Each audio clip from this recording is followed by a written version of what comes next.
As technological development allows humans to expand the horizons of space exploration, certain ethical questions must be raised as to how an encounter with extraterrestrial life ought to be handled. While there are infinite ways in which hypothetical life can exist on other planets and an equally infinite number of appropriate ethical responses to those particular life forms, for the sake of clarity, we ought to assume that in the short term, life exists on other planets similarly to how it does on Earth until those unique characteristics are discovered. I will be defending the position that an obligation to protect extraterrestrial life is inconsistent with previously established and widely accepted ethical standards surrounding the relationship between humans and their environment. For example, authors who have analyzed the body of literature surrounding environmental ethics have noted a particular inconsistency between environmental ethics on Earth, which has generally valued the betterment of sentient species over non-sentient species across the board, and the new hands-off approach of extraterrestrial ethics, particularly ethics on Mars. These new standards are arbitrarily inconsistent, considering that even environmental protection ethics surrounding global warming and climate change, for example, are centered around prolonging the survival and the protection of future generations of sentient species alone. Ultimately, if extraterrestrial life were to be valued using the same standards used on Earth, a hands-off protection standard would not be pursued. This is not to say that microbial life should not be valued at all, but rather mutually beneficial solutions would be preferable. In order to further prove this position, I will look to a long-term cost-benefit analysis for microbial life forms. If microbial life on Mars does not exist, it is unquestionable that the life present on Mars has intrinsic value.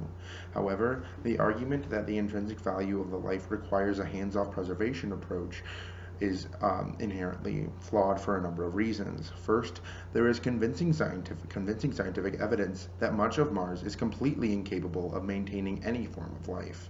John Carter McKnight argues that Martian indigenous life could only occupy the smallest of toeholds, where the rest of Martian nature is utterly inorganic. With this in mind, it is reasonable to assume that with careful planning, an effective preservation of Martian life can be achieved without a hands-off ethical standard.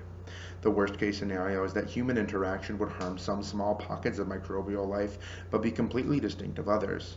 However, it is likely that Martians and humans would be able to coexist without damage to microbial habitats. The best-case scenario is that the relationship between humans and microbes could be symbiotic. This is possible because even if life exists on Mars as the environment currently exists, it is limited to low evolutionary species and a confined space. However, if terraforming were to occur to some degree, the increase in levels of CO2 would work to make Mars more inhabitable for higher forms of life, which is in the moral interests of microbes. This is true because while some losses would occur in the short term, it is likely that life would become more complex and diverse with some degree of terraforming. With that being said, this advocacy does not defend the logical extreme of total human takeover of Mars. Rather, it only defends that some reasonable degree of human interaction could be beneficial for Martian microbes as well as humans. Ultimately, because of the inorganic nature of the large portion of Martian environment, costs to Martian life would be at worst low or at best non-existent, where the benefits to those microbes are potentially high in terms of growth in complexity and diversity for Martian life forms. In conclusion, because of the inconsistency of a hands-off ethics with widely accepted environmental ethical standards and the likelihood of a reasonable amount of human interaction to create a net benefit, I wholeheartedly oppose a hands-off ethical standard to protection of extraterrestrial microbial life.